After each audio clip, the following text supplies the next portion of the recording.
Welcome to round 2. We are on the draw. We're going to keep this hand. We need some more lands, but we have all 3 colors. We have a forbidden to find more land if we need it, as well as fill our graveyard, so it seems as though a keep would be okay.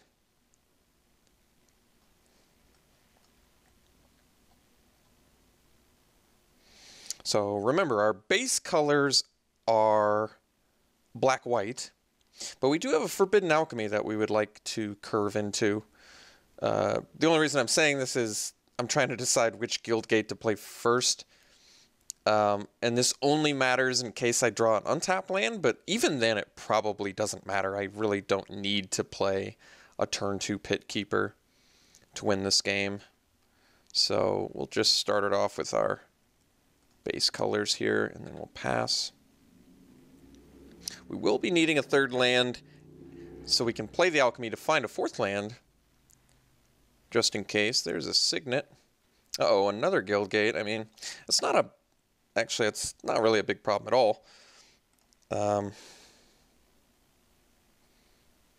our opponent does have a Signet, which could be problematic.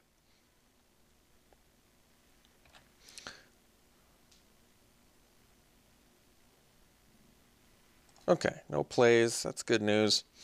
So we could play the Forbidden Alchemy, but I think we'll just play the Guild Gate, play the Pit Keeper, and pass. We'll get a 2-1 out there. Now, Pit Keeper is still very useful on the board for us, right? Because we can blink it at some point and get value.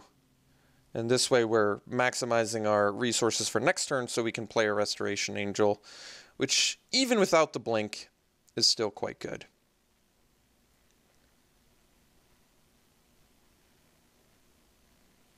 Looks like our opponent is doing the classic Alex Stephenson with the Signets.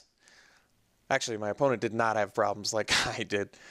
Okay, so they get to play their 4th land. They have 7 cards in hand. They're looking pretty good, I admit. They're looking pretty good. So I think we have some real options here, right? It may actually be in our best interest to play the Forbidden Alchemy to find our 5th land guaranteed next turn. It also could potentially fill our graveyard with some unearthed stuff. But the reason is then I can go Sensor Splicer into Restoration Angel and start reaping value. Another option is, of course, to just play the Restoration Angel. But, I mean, I guess I'll have the luxury of seeing what my opponent does, which is still nothing. Surprisingly, they must have some sort of flash shenanigans. So we're going to play Forbidden to get our 5th land drop so we can play this Sensor Splicer.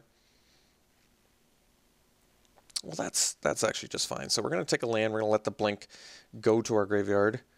We'll take the... Let's see. We already have... we don't need multiple blue, I don't think.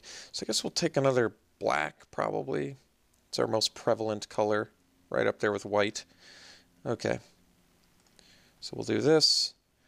Draw our 3rd Splicer. So with all this untapped land, I'm a little concerned attacking into it. So I think I'm just going to play the Splicer and pass. Seems like there's plenty of flash creatures in this format. And no reason to... I mean, there's just... It seems so unlikely that my opponent would have 7 cards in hand, 6 mana, every color, and not play anything. So I think we're just going to pass here. We're going to let our Pit Keeper relax a little bit.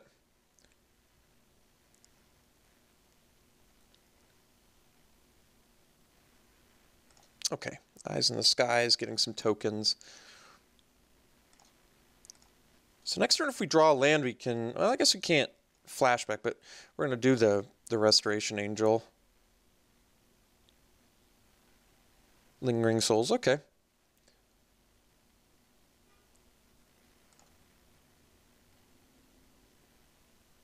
So I think I am actually going to start attacking with Pit Keeper. The main reason is I already need to basically get some of these tokens off the board. My opponent's deck is sweet. They have really maximized their... I imagine it's just a token deck, so we're going to see some intangible virtues and stuff like that I'm going to have to worry about. But this is just fine. So now I'm debating whether I want to play around a counterspell by just resolving Restoration Angel when I for sure can. And I don't know if that's a bad idea, actually, to tell the truth. It may actually be a good idea. So we are going to swing with... because I want to see how they block anyway. We're going to attack with these 3.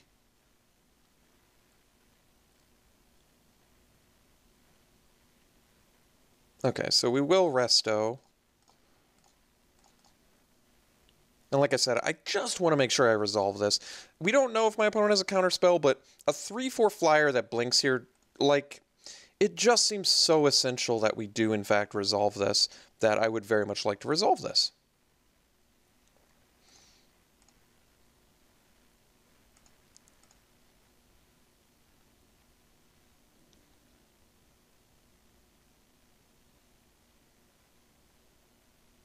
Like, yes, we could potentially eat a bird or a spirit, I admit. But it just seems wiser to me to for sure resolve. Okay, so they get to take an extra turn. Not too devastating for us. Okay, so then they path. So we will get a white mana this time.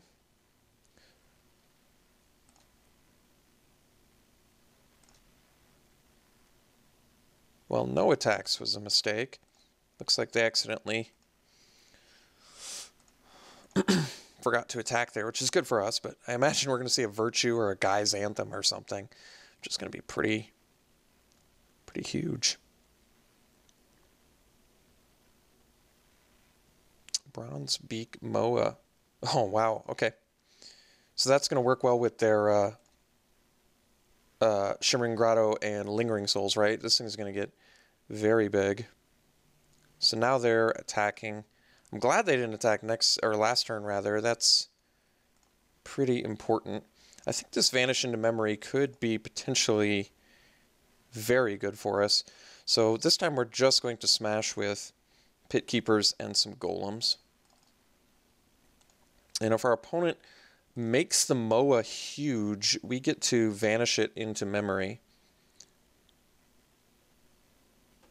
And potentially just draw a million cards here.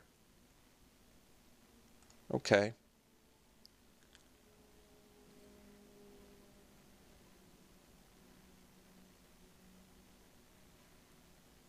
Well, they already went past blockers phase.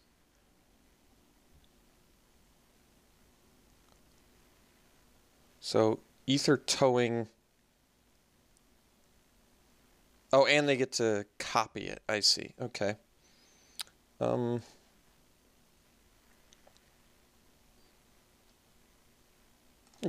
This is still alright. So they deal with our things. We get in for 2. Then we're going to play the Witch.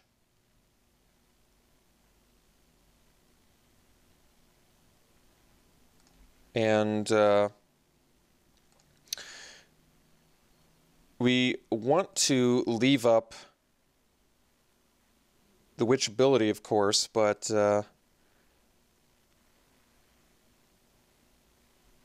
Vanish into Memory as well. So I think I'm just going to relax now.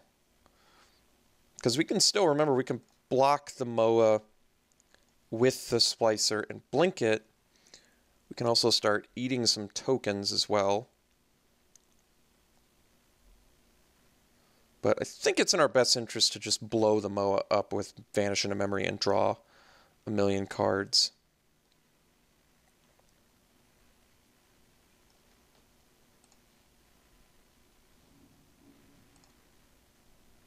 I mean, I guess at the same time I do kind of want to... This is actually more difficult than one might think, but I feel like drawing 8 is kind of good, actually. So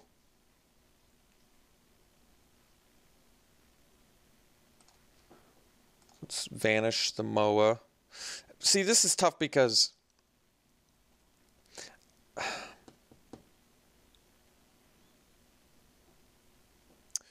I'm in a difficult spot. Drawing 8 is, of course, great, but what am I drawing that's getting me out? Oh, Sever? Yeah, Sever would be good. Okay, we're gonna cast Vanish first. We're gonna see if it resolves. If it doesn't, we might just have to throw away our Sensor Splicer, which is okay.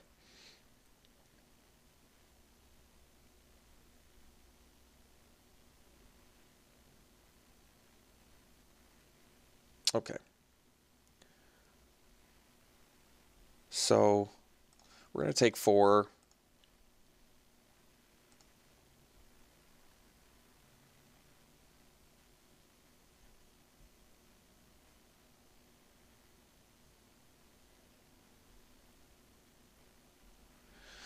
So we can have 7 mana next turn if we play the Signet. Otherwise, we can have 8.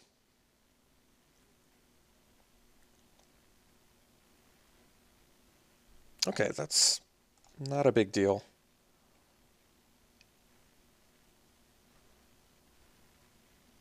Okay, Cobra as well. Cobra Kai never dies. And then they get their Moa back, of course.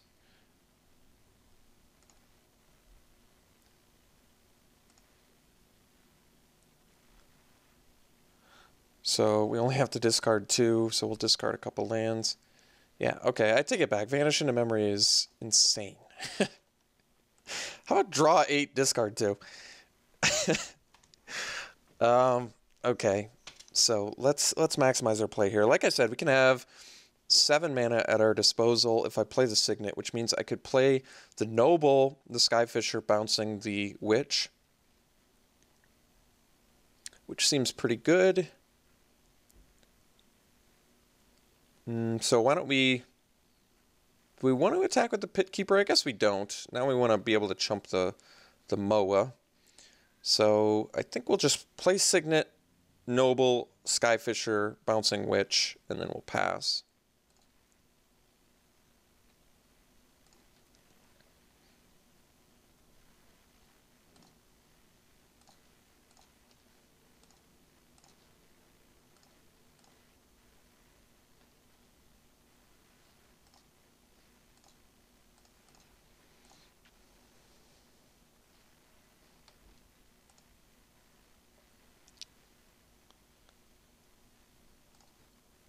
Bouncing the Splicer doesn't really need to be done because we already have 2 in hand, and it just seems unnecessary.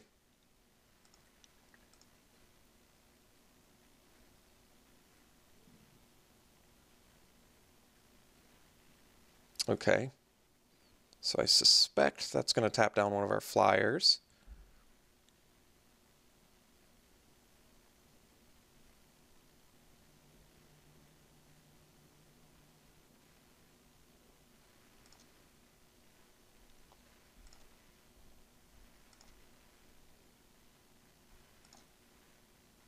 Remember, I only have 12 cards left in my deck, too. Oh, that's interesting. So I think we're just going to block Chump there, trade here, and then eat a bird because we can sever the spirits. We're going to be just nuking our opponent super hard here because Falcon Wrath Noble is an exceptionally good card.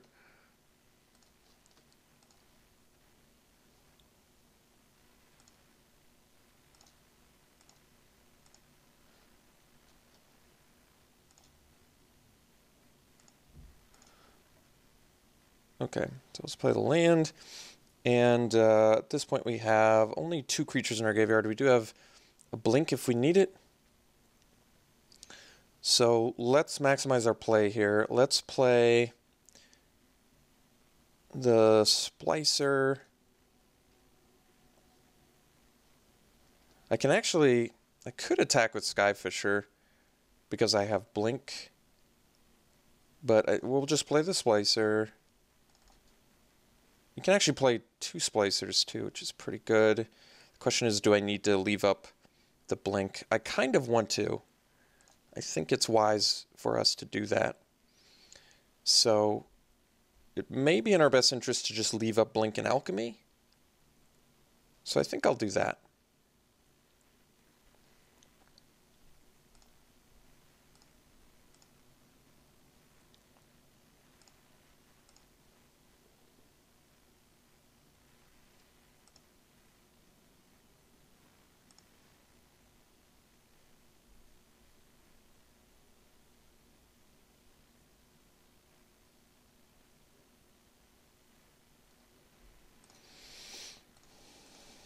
We're going to block the bird once again because we're hoping to find...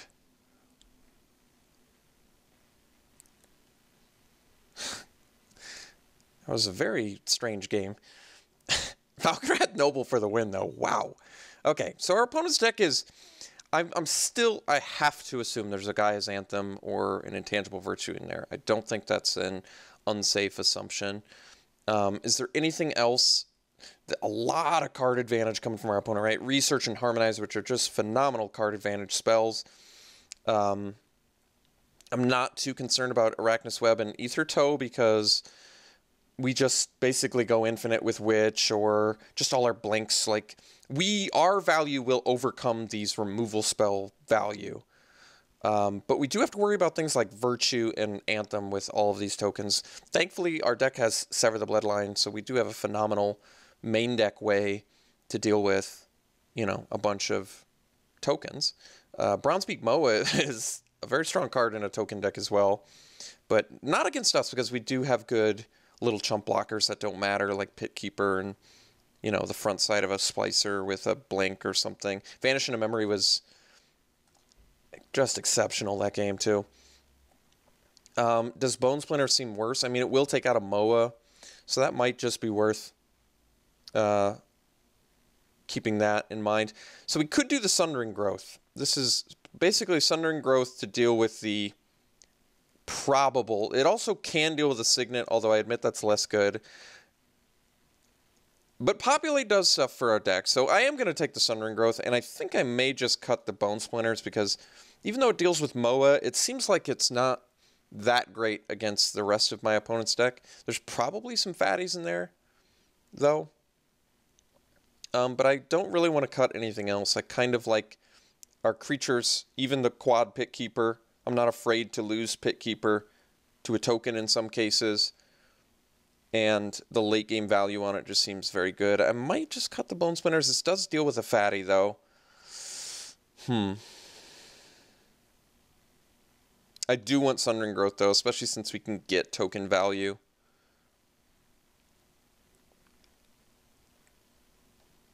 Okay, I think we'll just cut the Bone Splinters.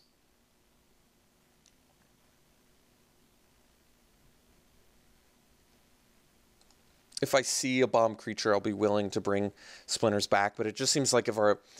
And like I said, it can deal with a Moa, but we can also chump Moa. So I'm more concerned with the tokens, losing to tokens. We're going to keep this hand. It needs some help, but our opponent just skipped their first turn, which was a mistake. And then my opponent said, oops, wrong key, so they acknowledged it. All three Sensor Splicers again, certainly awkward, but that's alright. Let's drop a Pit Keeper like it's hot.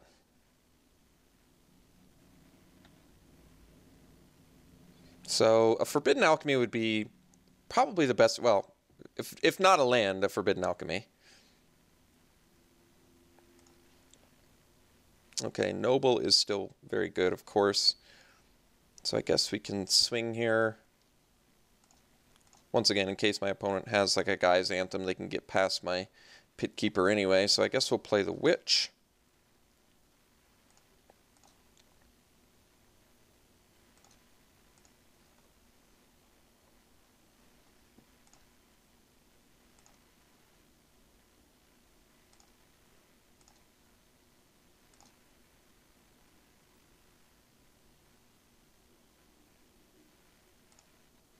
Okay, Hungry Spriggan. There's our fourth land, which would let us grasp if we needed to. We could also just play the Noble. So I may just attack for 3 and then play Noble. Okay. But that becomes a 4/4 trample, huh? This thing is a problem. I could grasp it as well. Yeah, I'd probably do that, actually. So we'll offer the trade, because at this point I'm willing to lose the Witch. I don't think that's an issue, actually. Okay, so our opponent would rather...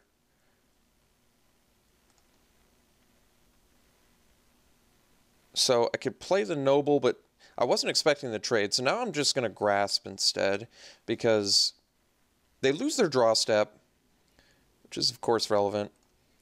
But they also can't attack us back. I feel like it's a big enough setback where I'm not worried about it. Remember, we have so many pit keepers. Like, it really is not of our it's not a concern that Miss Meadow Witch is dead, because we have just all sorts of ways to get that back later. So I guess now we'll pre-combat the Noble. Oh, I suppose we do have to play black mana here. Would my opponent have still traded had I played the Noble? I mean, I obviously don't know. My gut instinct is no, they wouldn't have.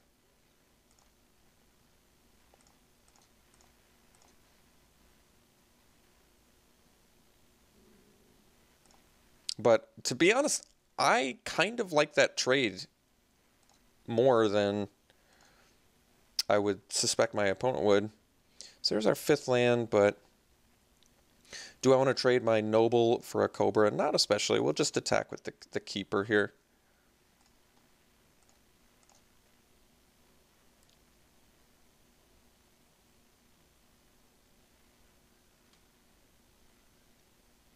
We're not going to offer the Noble trade for the Cobra.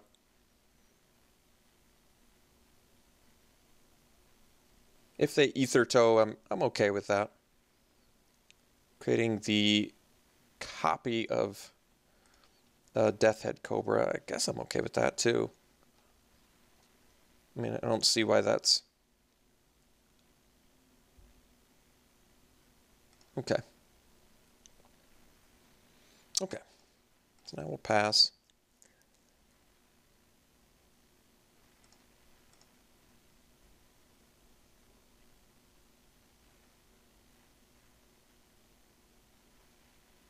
Penumbra Spider. Okay. 2 cards left in our opponent's hand. Just going to attack with 1. We'll take it.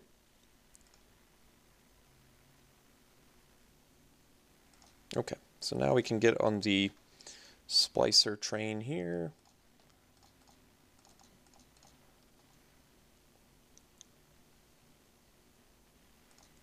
And then we'll pass. So we're just going to play this very patiently.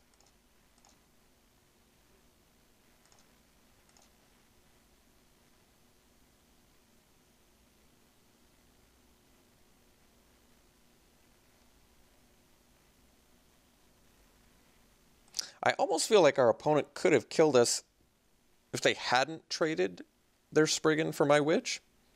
I don't know if that's right, obviously, but we still don't have a means to deal with a 4/4 trample.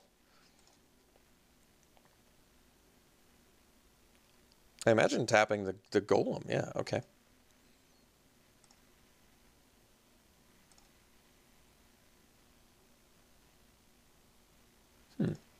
It's curious. This is not good for my opponent. Why is Falconwrath Noble so good? Look at this card.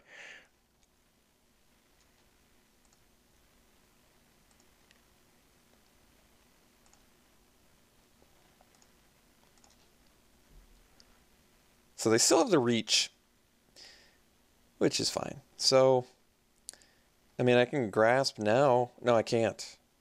That's all right. We'll just play a Splicer and leave up Blink.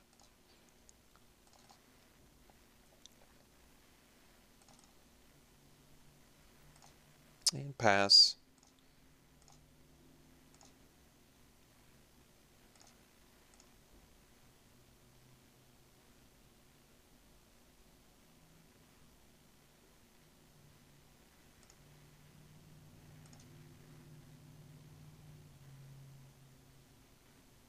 Yes, we will. Yeah, we will. I'm willing to make the trade here. I could have blocked with a Sensor Splicer and blinked it, and basically not taken any damage and been able to attack with another Golem, but I don't know, like, my opponent just getting drained to death by a Noble seems really good for me.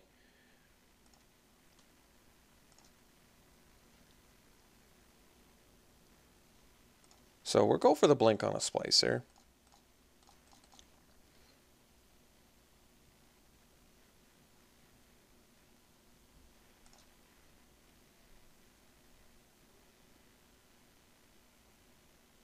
And now we can actually, this is, yeah, because we can attack with everything, even without attacking with the Noble. We can just attack with Splicers. They can't just block them because then they're dead. So just 2 games in a row where Noble just took over. I definitely remember this card taking over in Innistrad as well, where it was uncommon, at least, not a common. So our opponent did screw up this game by not doing their turn 1, but their deck was still very cool. But we never did see... I'll stand by, I think them blocking our Witch with the Spriggan simply because our Witch overall is a stronger card was a big mistake on their part. They would have been able to bash us with the Green Goblin, of course, for quite a while before we at least had a, trade of some sort. 4/4 trample's no joke, especially on turn 3. So I'm pretty thankful they made that trade. All right, we'll see you in the finals.